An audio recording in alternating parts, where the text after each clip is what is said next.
Hello les radars, j'espère que vous allez bien. Je vous retrouve aujourd'hui pour le bilan de mes lectures du mois d'avril 2021.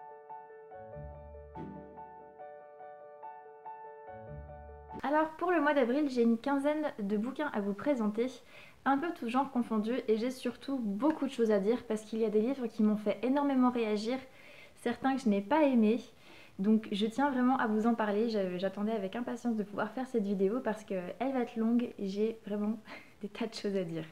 C'est parti. Je vous avais laissé le mois dernier avec ma lecture du deuxième tome du Pacte des éléments, donc Le Dragon des tempêtes de Thierry Marcotte en auto-édition. J'ai fini ce livre, il me semble, quelques jours après la vidéo. J'en avais déjà pas mal parlé dans la dernière vidéo, mais effectivement, ça s'est encore confirmé qu'Alan est vraiment un personnage que j'apprécie énormément. L'auteur a fait des choix scénaristiques qui m'ont assez surprise, mais j'ai beaucoup apprécié parce que ça change, ça sort des sentiers battus, encore une fois, et puis... je sais que certains lecteurs n'ont pas forcément apprécié et se posent des questions parce que l'auteur m'en a parlé, il doutait un petit peu. Mais je trouve que ce sont des choix voilà, qui sont faits pour faire mûrir les personnages. Au-delà de ça, sachez que si vous aimez les auteurs sadiques, Thierry Marcotte en fait partie. Je trouvais, enfin, ce qui fait vivre à son personnage, surtout à Kellan, est quand même assez incroyable. Par contre, l'autre personnage féminin, clairement, j'ai du mal avec ses choix. Jusqu'à la fin, j'ai trouvé qu'elle... je vais pas dire qu'elle retournait sa veste, mais que vraiment, elle n'en faisait qu'à sa tête. Seuls ses objectifs comptent et elle n'arrive pas en fait à inclure les autres dans ses plans. Et du coup, ça donne des situations qui sont assez catastrophiques. Et de fait, elle n'arrive pas à atteindre les objectifs qu'elle s'est fixés, forcément. Puisqu'elle s'attaque en plus à plus gros qu'elle. Donc c'est une intrigue qui prend de plus en plus d'ampleur, qui prend des proportions aussi assez épiques, alors qu'on reste dans des niveaux qui sont relativement bas, on va dire, sur l'échelle de la fantaisie, pas de la fantaisie, mais si on est encore dans l'apprentissage, dans la découverte des capacités des uns et des autres, mais en même temps, on voit qu'effectivement, tout se rapproche, tout se complexifie et ça fait des gros crashs. Donc franchement, ça donne des choses super intéressantes avec des personnages qui prennent de plus en plus de place, ouais, qui se développe psychologiquement et qui évolue. Donc c'est vraiment très très intéressant et j'ai vraiment hâte de lire la suite parce que vraiment pour moi ce tome 2 a été une vraie réussite. Donc je peux que vous conseiller parce que c'est intéressant, ça change un petit peu de ce qu'on connaît, le scénario est pas tout à fait habituel et puis c'est intéressant tout simplement. Ensuite j'ai effectué une relecture, je me suis plongée dans l'intégrale de Méfie-toi de nous de Juliette Bonté, donc c'est l'édition chez France Loisirs que j'ai. J'avais déjà lu effectivement ce livre pendant mon burn-out il y a une année et demie, quelque chose comme ça. En tout cas, oui, 2 ans presque. Et c'est clairement pour moi la meilleure des séries de Juliette Bonté, le meilleur ouvrage. Je trouve que Wade et Mackenzie est un couple qui est incroyablement puissant. Il y a des émotions à vif, ça brûle le lecteur, ça l'embarque en fait. Et voilà, on a une Mackenzie qui a vécu un événement traumatique et qui a du mal à s'en remettre, qui fait des crises de panique et personne ne la comprend. Elle devient asociale parce qu'elle a peur de se mettre en contact avec les autres. Et puis de toute façon, vu ce qui s'est passé, voilà, elle n'a aucune envie d'entrer en contact avec les autres. Et on a un Wade qui débarque dans un lycée, qui n'est pas là pour étudier. Clairement, il a d'autres choses à faire parce qu'il doit rembourser une dette. Et voilà, ça va être la collision de ces deux univers qui vont si bien s'entendre, si bien fusionner et pourtant tellement se déchirer. Et c'est incroyable en fait, c'est vraiment une histoire que j'ai pris plaisir à lire et à relire. Tout d'abord parce que ça se passe dans un lycée et ensuite parce qu'on suit les personnages dans le deuxième tome quelques années après un moment compliqué qui les a séparés. Donc ça fait très plaisir de voir les personnages à l'instant au début, quand leur histoire naît, qu'elle prend de l'ampleur et ensuite quand elle renaît quelque part et ça c'est encore plus beau. J'ai aimé les enjeux de cette histoire de tous les côtés en fait, ça m'a vraiment plu. J'avais oublié la quasi fin en fait et ça a été juste ouais, un vrai plaisir et une vraie bonne surprise de retrouver ces personnages, donc je peux que vous le conseiller parce que la plume est dynamique, la plume est puissante aussi, donc c'est juste, je trouve que c'est juste et c'est beau. Donc voilà, je vous le conseille, je vous le conseille à 200%. Parlons maintenant du premier livre audio que j'ai écouté ce mois-ci. Il s'agit du tome 1 de la chronique des Bridgerton, donc Daphné de Julia Quinn, chez Audible et lu par Clotilde Sale. Alors, voilà un des livres qui typiquement ne m'a pas plu et sur lequel j'ai beaucoup de choses à dire. J'en ai déjà parlé un petit peu sur les réseaux, beaucoup avec des gens qui m'entourent. Je comprends pas, en fait. Vraiment, j'ai une grosse incompréhension sur ce livre. Tout avait pourtant pour me plaire. En fait, au début, voilà, on a un personnage masculin qui a grandi, voilà, qui est bègue. En fait, voilà, il est bègue, il a plus sa mère, il est avec son père qui se dit, voilà, c'est l'héritier que j'attendais, qui lui met une pression monstre jusqu'au jour où il découvre qu'il est bègue, en fait, qui va quasiment le renier. On se dit, ok, le personnage va se construire là-dessus, admettons. J'admets que voilà, l'ambiance de début, j'ai vraiment eu envie déjà de frapper le papa, parce que moi qui suis issue entre guillemets de l'éducation spéciale, je suis éducatrice spécialisée de formation.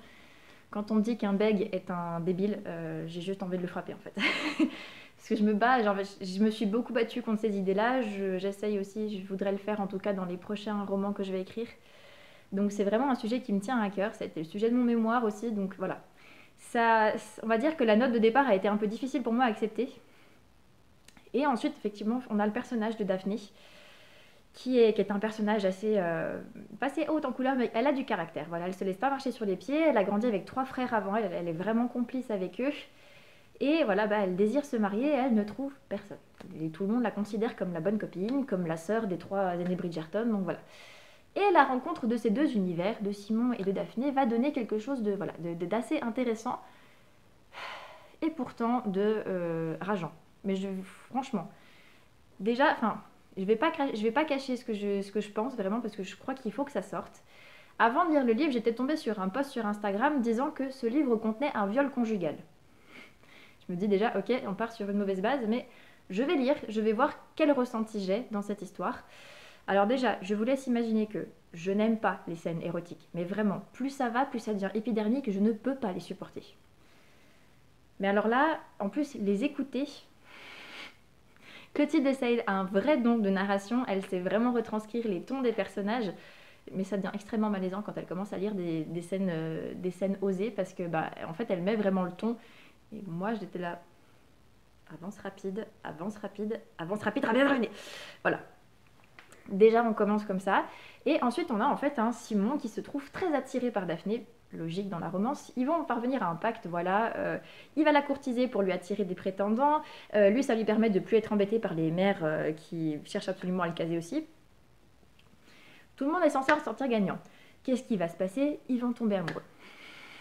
On s'y attend, c'est une romance. Voilà que monsieur, un soir, cède à ses pulsions, ils sont dans un jardin, pendant un bal, un jardin. Je suis désolée, c'est comme si tu me disais on va au parc public et je ne peux pas m'empêcher de te défaire ton corset. Pardon, non. Il n'a pas assez de contrôle pour s'empêcher de voilà, la moitié de la dénudée de défaire son corset. Mais quelques pages plus loin, on lit qu'il n'a pas envie d'avoir d'enfant. D'abord, il lui dit qu'il ne peut pas, vu qu'il est forcé de l'épouser. Il ne peut pas. Finalement, en fait, c'est parce qu'il ne veut pas. Chacun ses raisons, hein, ma foi. Et il décide en fait de ne jamais aller au bout de l'acte en lui-même. Alors mon gars, soyons clairs. Soit tu as assez de self-control pour t'empêcher d'aller jusqu'au bout, soit tu n'en as pas assez et tu sautes sur la nana qui te fait envie. Il faut savoir, parce que là en fait si tu me sors que tu n'as pas assez de self-control pour t'empêcher de l'embrasser, tu n'en as pas assez pour t'empêcher d'aller au bout. Déjà ça m'a commencé à me saouler. Et en fait effectivement on a bien un viol conjugal puisque Daphné finit par... une nuit, voilà, bon déjà elle est énervée parce que c'était son rêve en fait de fonder une famille et Simon ne veut pas, bon voilà, c'est les problèmes du couple, il fallait en parler. Quelque part j'ai envie de dire, bah meuf, respecte, hein. Si je fais le changer d'avis, mais respecte quand même, le force pas. Bah si, une nuit, voilà, ils sont disputés, il est allé se bourrer voilà, il est allé mettre une murge comme on dit. Il va revenir, il est désespéré parce qu'il s'aime hein, quand même, c'est une histoire d'amour. Et ils vont finir dans le même lit, sans rien faire. Sauf qu'en plein milieu de la nuit, elle se réveille, elle se rend compte qu'il a envie d'elle. Et elle va aller jusqu'au bout. Il est inconscient. Il n'est pas en état de lui offrir son consentement ou non. Je suis désolée, non. Surtout que le gars se réveille et lui dit qu'il n'était pas d'accord, que voilà, il savait très... Enfin, je veux dire, quelques heures plus tôt, ils ont encore parlé de cet état de fait. Non. Il lui a clairement expliqué que non. Il n'a pas changé d'avis depuis. Il lui a redit étant bourré que non. Non. Non, c'est non. Et en fait, voilà, Après, la nana se dit, mais voilà, parce que le gars est parti. Je suis désolée, mais c'est normal, il part. Tout ça au final pour ne pas lui en vouloir à elle, hein, d'avoir fait ça, mais pour d'autres raisons, il s'en veut parce qu'il a bégayé devant elle. Pardon? Non mais je crois que t'as le droit de lui en vouloir en fait. Elle a abusé de toi. Si, t'as le droit de lui en vouloir. Mais elle ne regrette rien parce qu'elle pense, c'est quelque chose qu'elle estime qu'elle aurait voulu qu'on lui fasse. T'aurais voulu qu'on te viole? Tu aurais voulu qu'on te force à accepter la semence d'un homme en toi? Je suis désolée, mais franchement, ce passage m'a tellement vrillé la tête que voilà, je n'ai retenu quasiment que ça. La fin de l'histoire est assez intéressante aussi parce que voilà, ils finissent par s'avouer, on est dans les trucs classiques d'un roman, enfin d'une romance, mais non, non, non, je suis désolée. Et quand j'en ai parlé sur les réseaux, j'ai été extrêmement surprise de voir que pour certaines personnes, je ne les juge pas, hein, je ne juge personne, mais je suis juste surprise de voir que non, mais en fait ils sont mariés, ils font ça tout le temps, enfin je veux dire, ils font l'amour tout le temps. Non, non, c'est pas parce qu'ils font l'amour tout le temps, un jour il peut y avoir un non qui surgit, il faut respecter ce non, je suis désolée. Si les rôles avaient été inversés et qu'effectivement c'était la femme qui avait dit non et que l'homme l'avait forcé alors qu'elle était bourrée, est-ce que tout le monde aurait réagi de la même manière? Non, je ne crois pas. Donc voilà, c'est un livre que je suis désolée, il fallait que j'en parle, ça fait déjà quasiment 7 minutes que j'en parle, mais il fallait que ça sorte et que voilà, que j'exprime que pour moi ça ne va pas. Donc clairement c'est une série que je ne continuerai pas. Clotilde Seyl est une excellente narratrice que j'aime suivre et que j'aimerais beaucoup suivre dans d'autres livres, mais décidément la chronique des Bridgerton pour moi c'est niette, c'est terminé, plus jamais. Au mois d'avril, j'ai aussi lu une autre romance de Mathieu Biasotto en auto-édition, pardon. Il s'agit de Lazare. Alors, si vous vous souvenez, si vous avez vu mes dernières vidéos, la dernière fois, j'avais lu Clay. J'avais moyen apprécié, je trouvais que l'ambiance du roman était vraiment... Enfin, il y avait quelque chose de malaisant dedans. Et j'ai été contente dans Lazare, parce que dans Lazare, on ne retrouve pas cette ambiance-là, mais...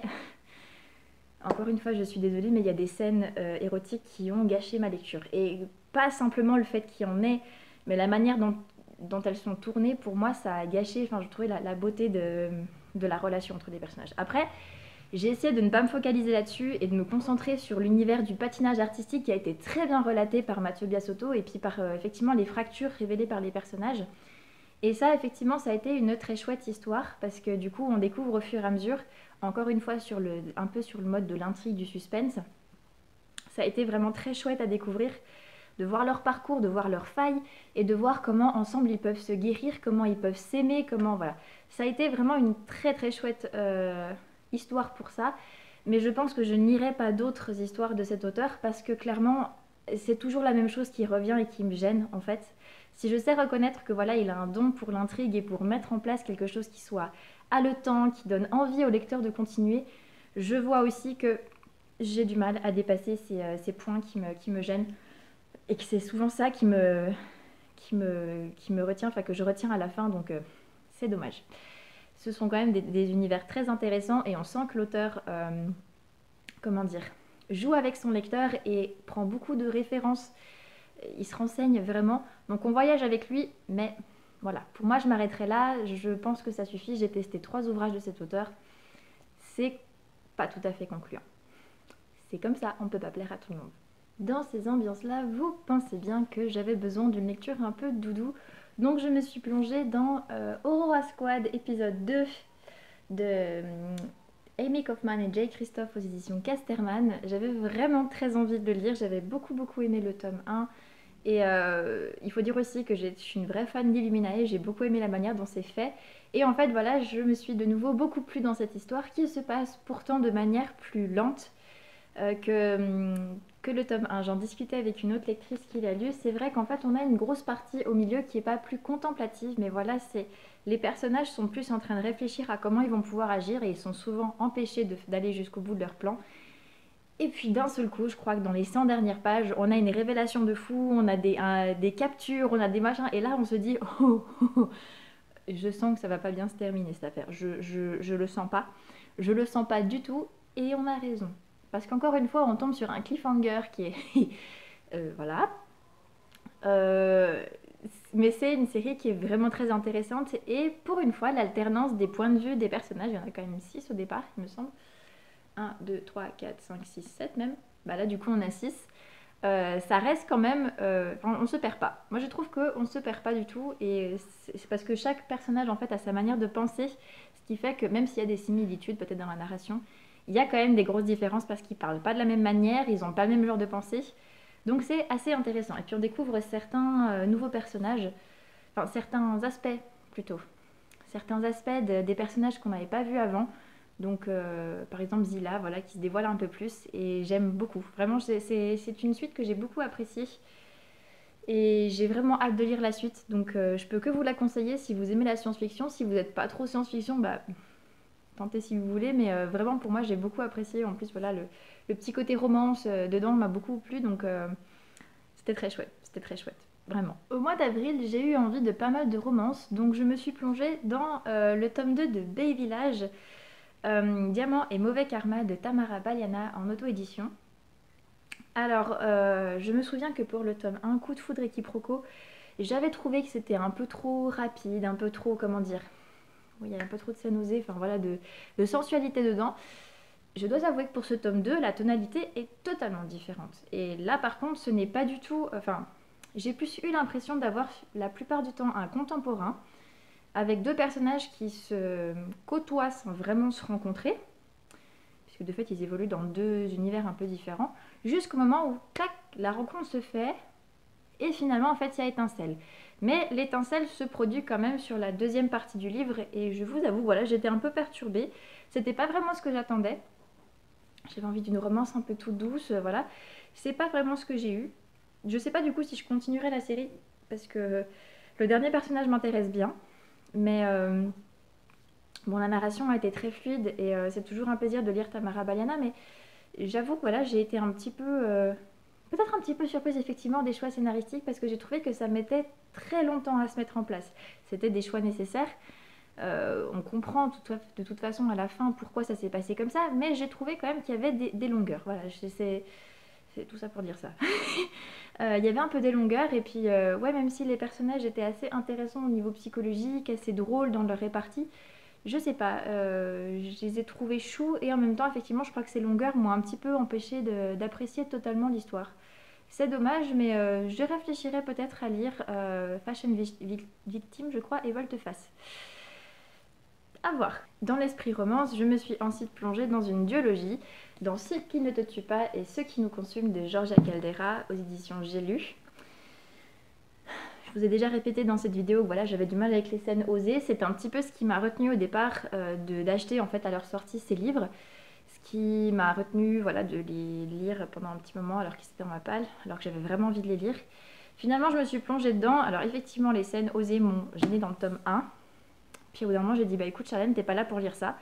T'es là pour t'intéresser vraiment aux personnages d'Adam et de Violette.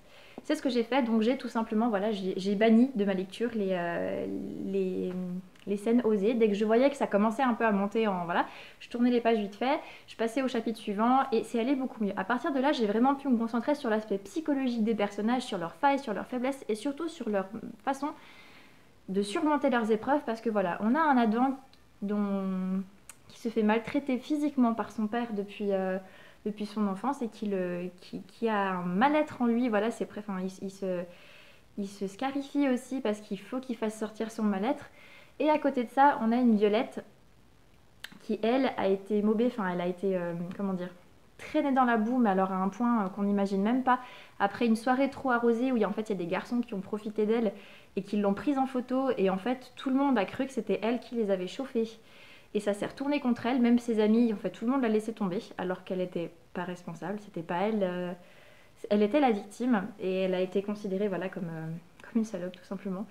Donc elle le vit mal. Les deux, en fait, le père d'Adam et la mère de Violette se sont mariés, et ils vont vivre sous le même toit et aller à la même école. Donc ça va donner des situations assez... inédite pour eux, comme pour nous. Mais ça donne des situations très intéressantes parce que du coup, en fait, c'est deux univers qui rentrent en collision et qui vont s'apporter l'un à l'autre énormément, parfois difficilement, mais c'est vraiment une histoire que j'ai beaucoup appréciée et que j'ai aimé lire. Je voulais surtout savoir ce qu'allait advenir d'Adam parce que c'est vraiment un personnage qui met du temps en fait à sortir de sa coquille et à admettre les choses. Violette est vraiment dans la réaction, mais Adam, il renferme tout en lui. Donc, et par rapport à son papa, on avait l'impression que la situation, et puis c'est le cas en fait, elle s'envenime de plus en plus. On se demande comment effectivement le climat familial va se dérouler après ça, comment il va sortir de cet engrenage infernal. Et vraiment, c'est ça qui m'a tenue jusqu'à la fin. Et encore une fois, je peux que dire que Georgia Caldera est une maîtresse en fait en termes de psychologie des personnages, parce que de tous les romans que j'ai lus, surtout les contemporains, c'est vraiment le maître mot en fait de ces histoires. Alors ok, ce sont des romances qui sont magnifiques aussi, mais vraiment le côté, voilà, elle sait traiter de sujets problématiques et tragiques avec brio et relever ses personnages avec amour, avec voilà, faire en sorte que deux personnages qui n'étaient pas faits peut-être pour aller ensemble à la base puissent en fait se compléter et devenir indispensables l'un à l'autre. C'est vraiment très beau et donc je peux que vous les conseiller. Et si vous n'aimez pas les scènes érotiques, faites comme moi, sautez les chapitres. Mais sinon, peut-être que les autres apprécieront, certainement, peut-être, parce que ça marche. Donc voilà, c'est très beau et je suis très contente de les avoir dans ma bibliothèque parce que ce sont des sujets pas évidents qui ont été traités avec beaucoup de maîtrise et de justesse. Après ça, et même un petit peu en fait au milieu de ces deux tomes, j'ai lu une lecture commune avec Caroline du blog Plume de Rêve. Il s'agit de Wolfram et le Jardin des Dieux de André Gobry, en auto-édition. Alors, en fait, Caro et moi, on n'habite pas très loin l'une de l'autre. On a fait des salons littéraires ensemble, des salons autour d'Annecy. Et on avait rencontré toutes les deux, voilà, André, qui était un personnage assez haut en couleur, en fait, comme auteur. Et c'est pour ça que ça m'avait donné envie de lire ses livres. J'avais lu le premier, Wolfram et l'étrange vieillard. Et j'avais trouvé ça assez intéressant. Il y avait quelques faiblesses, c'était un peu style premier roman, si vous voulez. Et j'ai en fait, voilà, lu le tome 2 en lecture commune. Et là, je dois dire qu'effectivement, je lirai pas la suite parce que ça m'a saoulée. J'ai retrouvé exactement les mêmes choses que je reprochais déjà au tome 1, des maladresses, notamment, je sais pas si vous, moi ça devient épidermique, je ne supporte pas les chapitres, enfin les paragraphes qui font 2 pages. Ça me tue, ça me tue ma narration. Et on est en fait, je retrouve pas de passage pour vous montrer, mais effectivement, on se retrouve avec des énormes pavés qui rendent le récit très lourd. Et en même temps, voilà, on a un style de narration qui est à la fois novateur et qui ne colle pas au récit en lui-même. Parce que voilà, on est dans un récit qui se veut médiéval, avec le respect des termes médiévaux, avec des dialogues qui sont parfois, voilà, effectivement, en langage un peu médiéval. En soi, je trouve ça super. Mais la narration est résolument moderne, avec un personnage qui se permet de faire des commentaires, qui n'est pas le personnage principal d'ailleurs. C'est un compagnon du personnage principal qui raconte l'histoire. Et je trouve qu'il y a un énorme décalage en fait entre les deux. On n'a pas l'impression par exemple que c'est un barde qui fait la narration et puis qui raconte ça un petit peu un soir, voilà. Non, pas du tout. On ne sait pas en fait. On est perdu. En plus de ça, on a souvent des explications qui sont... On est à la fois dans un truc un petit peu historique, encyclopédique, puisque l'auteur a voulu placer beaucoup d'explications sur les mythes, sur les trucs comme ça qui sont pourtant hyper enrichissants et très intéressants, avec des actions qui se déroulent parfois en quelques lignes. Donc en fait, vous avez des fois des descriptions voilà, qui durent 1 ou 2 paragraphes, et du coup, vous comprenez, vous mettez un peu... Il y a un tout petit peu de mise en scène, et d'un seul coup, on vous dit clac, clac, clac, il s'est passé ça, et on change de scène. Non, en fait, j'ai besoin d'une contextualisation et d'une réelle contextualisation. En plus, au niveau des choix scénaristiques, je vous avoue que j'ai eu un petit peu de mal parce que je n'aime pas en fait l'impression de tourner en rond.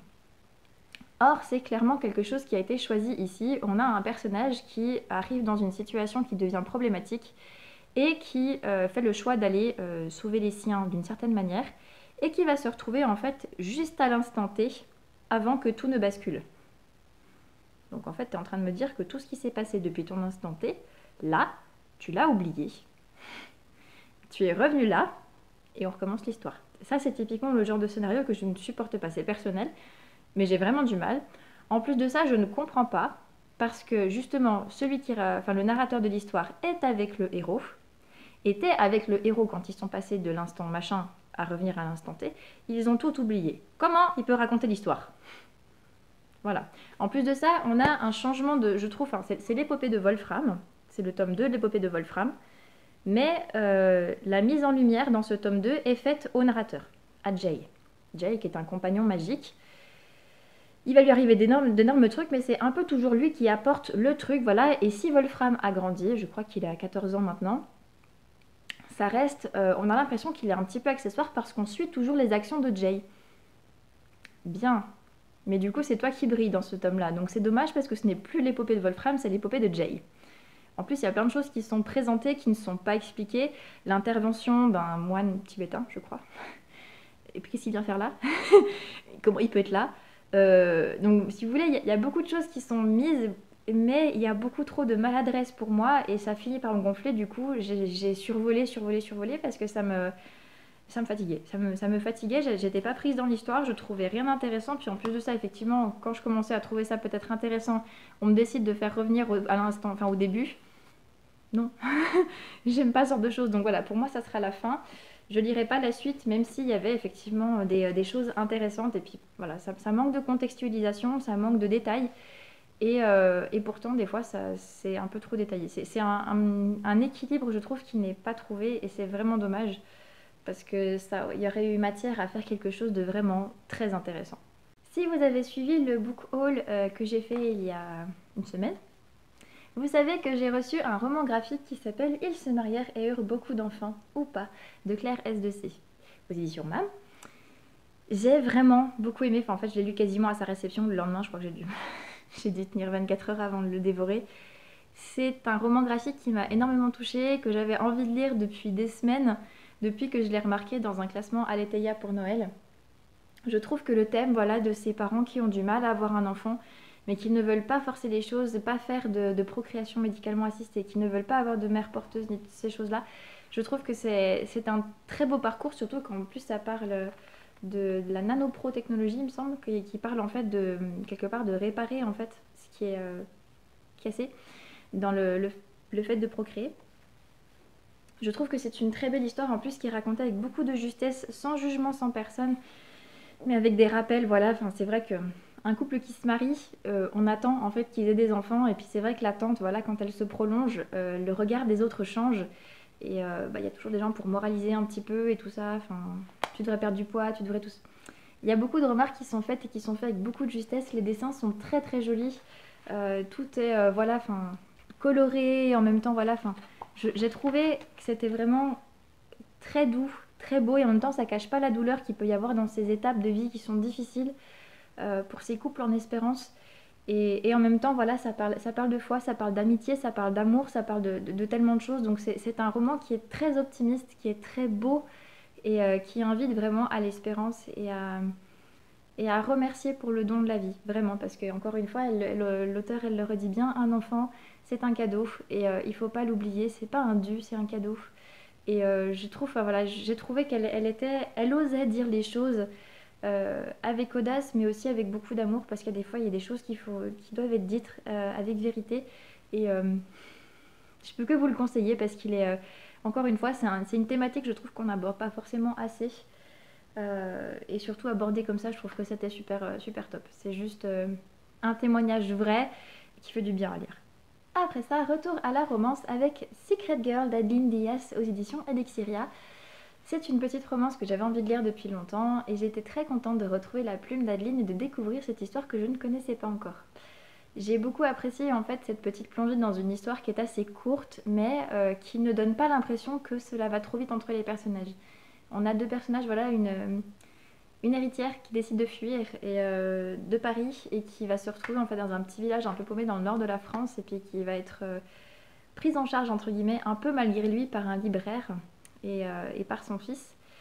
Donc ça donne une histoire assez touchante avec des personnages qui sont comment dire, très réalistes et effectivement des thématiques, voilà, le fait que l'amour vrai se passe effectivement n'est pas dans l'argent, n'est pas dans voilà, puis que les gens peuvent retourner leur veste aussi.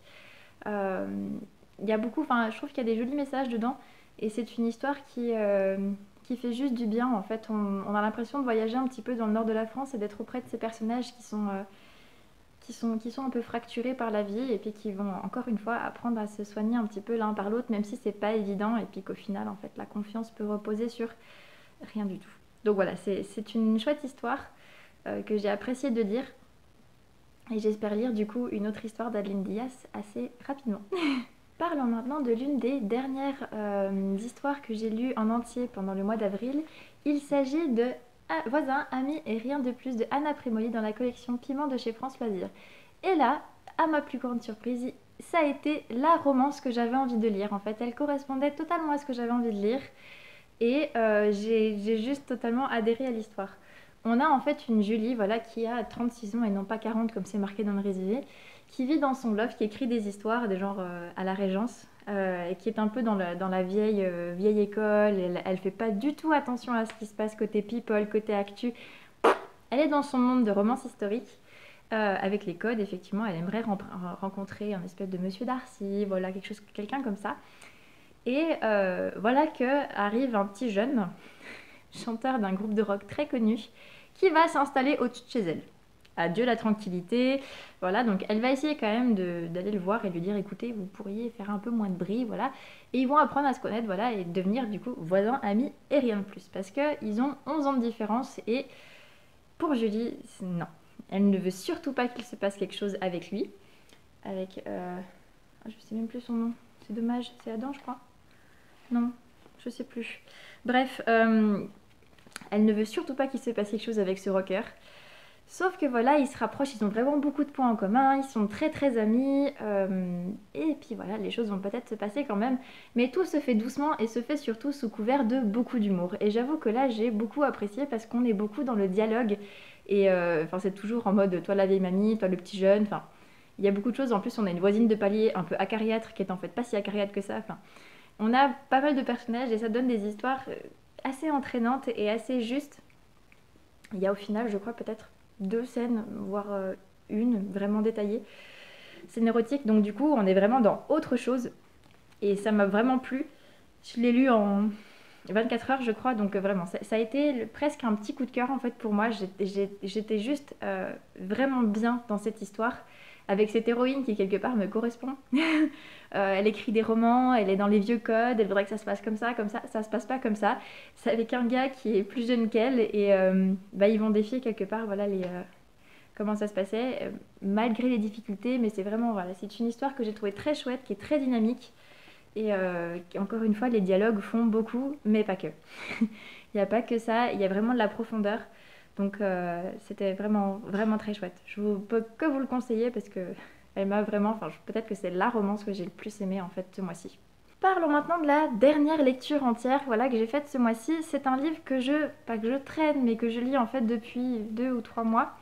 Il s'agit de Introduction à la vie dévote de Saint François de Sales aux éditions Lexio, collection spiritualité. Incroyable, incroyable. Ça m'a fait tellement du bien de lire en fait cette introduction à la vie spirituelle, si vous voulez en fait. C'est de lire voilà ces conseils pour ne pas juger, pour aimer son prochain et faire tout par amour en fait.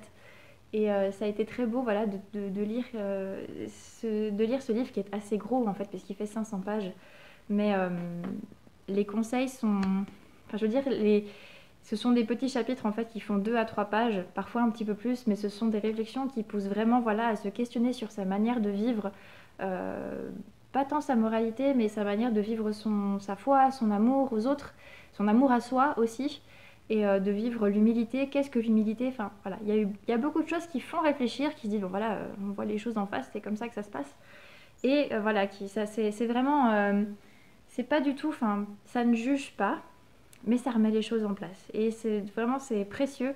Je suis très contente de l'avoir lu et je pense que je reviendrai de temps en temps dessus parce que les méditations sont vraiment très précieuses et qu'elles m'aident aussi effectivement à remettre les choses à leur juste place dans ma foi et dans ma vie de foi. Si vous avez envie de découvrir un peu la vie de foi, que vous soyez croyant ou non, je vous le conseille parce que ça aide pas mal à comprendre effectivement les points moraux entre guillemets de l'Église. C'est très beau. C'est très très beau. Et enfin, je vais juste vous présenter les dernières lectures que j'ai commencées mais pas terminées pendant le mois d'avril.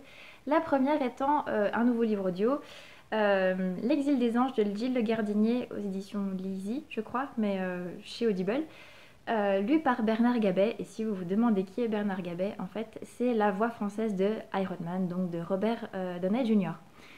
Je vous avoue que c'est assez épique là aussi d'écouter une histoire de Gilles Le Gardinier avec la voix d'Iron Man.